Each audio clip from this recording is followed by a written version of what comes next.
अब इस कार्यक्रम की भूमिका कि कैसे ये कार्यक्रम बना, क्या इसके पीछे का पूरा पृष्ठभूमि रही, उसको बताने के लिए मैं सीनियर आरएएस अधिकारी माननीय महेंद्र प्रताप सिंह जी भाटी को निवेदन करता हूं कि वो पधारें और अपना उद्बोधन देवें। माननीय महेंद्र प्रताप सिंह जी।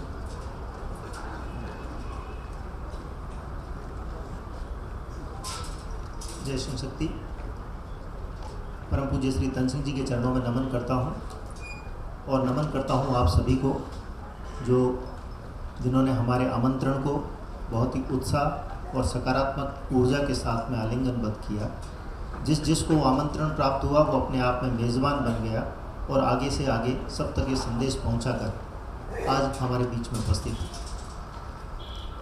आपको जैसे कार्यक्रम के बारे में सूचना मिली, हमें मान के चलते हैं कि आप समस्त राजकीय अधिकारी हैं और राजपत्रित और हैं। प्रशासनिक अधिकारी होने के नाते आप पर बहुत सारे दायित्व होते हैं, परंतु आपने उन सब दायित्वों को एक तरफ रखकर अपने पारिवारिक कार्यक्रमों और कारणों को भी दरकिनार करके इस कार्यक्रम में आने के लिए अपनी सहमति दी और पधारे। उसके लिए भी हम लोग आपका साधुवाद ज्ञापित करते हैं। आपने यहाँ पधार कर पूज्य तन सिंह जी की एक पंक्ति को भी परिमाणित किया है। पूज्य तन सिंह जी ने लिखा है कि मेरी जितनी भी असाधारणताएं हैं वो सामाजिक न्यास है, ट्रस्ट है, उन पर मेरा व्यक्तिगत अधिकार नहीं है, पूरे समाज की उस पर हिताधिकारिता है और उस हिताधिकारिता का मैं केवल यदि अकेला फल खाता हूँ तो मेरे से बड़ा कोई पापी नहीं है। अधिकारी हैं लेकिन स्वयं के लिए नहीं है, समस्त समाज और राष्ट्र के लिए है। यहाँ पर आपने पधार कर उस बात की पुष्टि की है।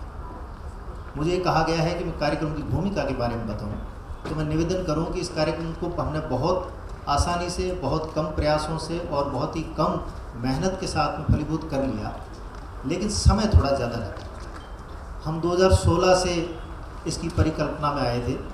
जब मैं एसडीएम सिरोही था, मैं शत्रुघ्न का स्वयंसेवक रहा हूँ और स्वयंसेवक जब अधिकारी बन जाता है, चाहे छोटा ही बने मेरी तरह, तो सबसे पहले वो प्रश्न अपने संगठन पर उठाता है।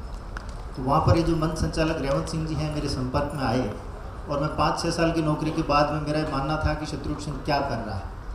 हमारे पास में समाज का इतना यूथ स्टफ है, इतने शिविर लगते हैं, इतने युवा हमारे से कनेक्टेड हैं, उन सबको क्यों ना हम मोटिवेट करें, उन सबको हम क्यों ना कैरियर के लिए गाइडेंस दें और उनका सबसे अच्छा जो ब्राइटअप है उसको हम बाहर निकालें।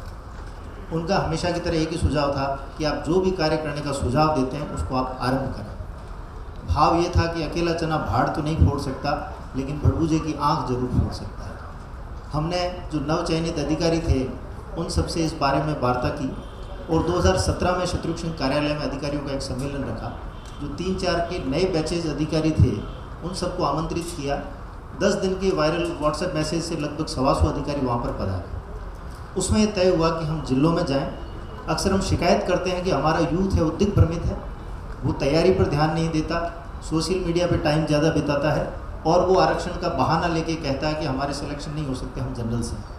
मेरा एक प्रति प्रश्न था कि उस यूथ को हमने जाके समझाया कब। उस कड़ी में हमने हर ज़िले से कुछ अधिकारी चिन्हित किए और लगभग 11 जिलों में जाकर कैरियर ओरिएंटेड सेमिनार्स करे।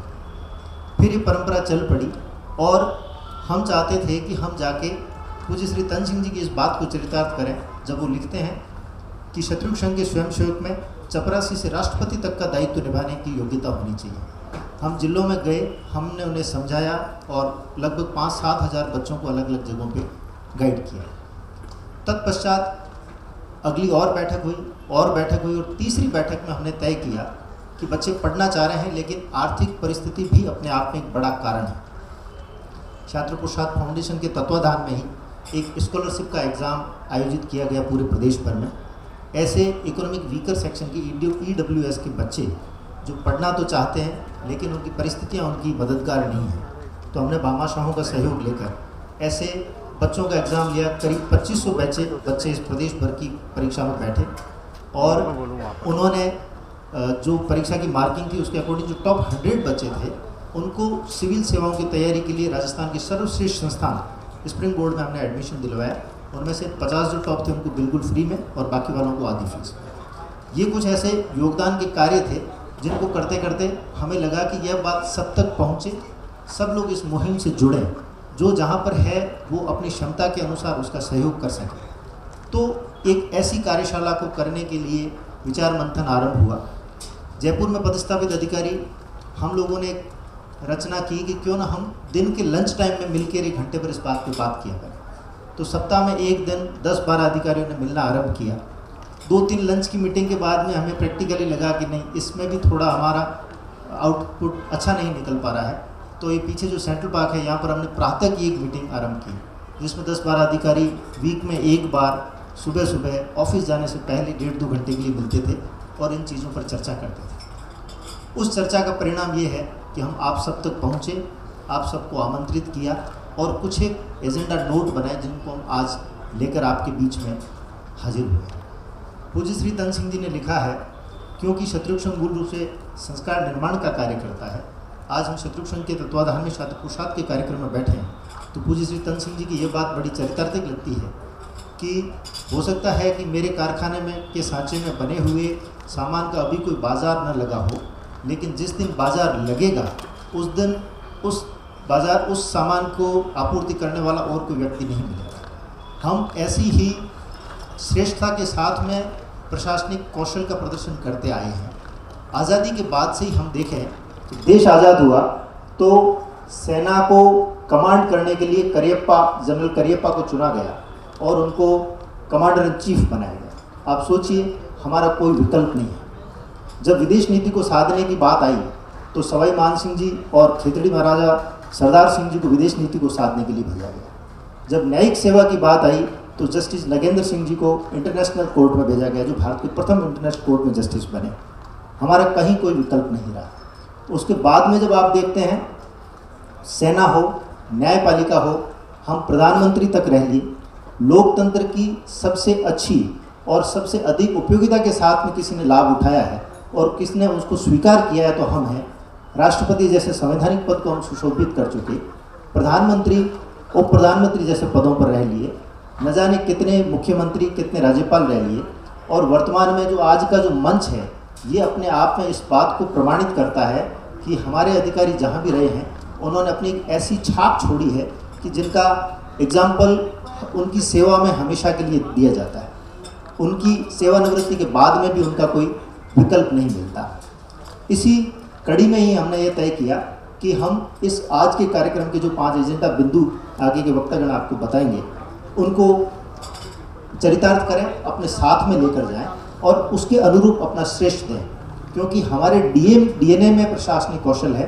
यह कोई संयोग की बात नहीं है कि जिन सवाई मान सिंह जी की हम बात कर रहे हैं उनकी सवाई मान गार्ड के जो ऑफिसर मैच थी उसमें बैठ के आज जिसको हम अशोक क्लब कह रहे हैं हम बैठे हैं। इसके सामने की बिल्डिंग है वो भी हमारे द्वारा बनाई हुई कोई सचिवालय की बिल्डिंग है जिसमें पूरे प्रदेश के कार्य सुचारू रूप से होते हैं। उसकी दाईं तरफ सवाई जय सिंह का स्टैचू है जो हमारे अपने किसी की याद दिलाता है जिसने शहर की स्थापना की है। उसके बाईं तरफ उच्च न्यायालय की बिल्डिंग है जो भी हमारे द्वारा बनी है। स्टैचू से आप दाईं तरफ जाते हैं तो एक सवाई मान सिंह अस्पताल है जो उस समय का बना हुआ है, लेकिन चिकित्सा के क्षेत्र में हमारा लोक कल्याण के प्रति क्या भाव है उसको प्रकट करता है। आज मंच से जो आप भाव लेके जाएं वो ये लेके जाएं कि हमारे डीएनए में प्रशासनिक कौशल है। हम यदि अपना कार्य अपने श्रेष्ठतम रूप में करते हैं तो न केवल समाज बल्कि राष्ट्र के विकास का मार्ग है वो वहाँ से प्रशस्त होता है। मेरा ये मानना है कि इस तरह की कार्यशालाएं किसी कार्य को संपादित नहीं हो जाता, इससे कार्य आरंभ होता है। आज से जो हम यहाँ से निकलेंगे तो किसी कार्य को आरंभ करने के उद्देश्य से निकलेंगे। ऐसी कामना के साथ में मैं इस मंच को रवि सिंह जी को सौंपता हूँ। पूज्य श्री तन सिंह जी लिखते हैं कि कुछ लोग होते हैं जो बिना रणनीति के अपनी छलांगे मारते हैं और अपने पंख कटवा लेते हैं। कुछ लोग होते हैं जो केवल विचार ही करते रह जाते हैं। हम उसके बीच का एक मार्ग चुनें कि हम कार्य आरंभ करें, केवल विचार नहीं करें, क्योंकि विचार करने वाला केवल विचार करता रह जाता है। आप सबको कार्य को आरंभ करने के उद्देश्य के साथ में आज की कार्यशाला में शामिल होने के लिए मैं स्वागत करता हूँ। जय सिंह। आभार महेंद्र सिंह जी।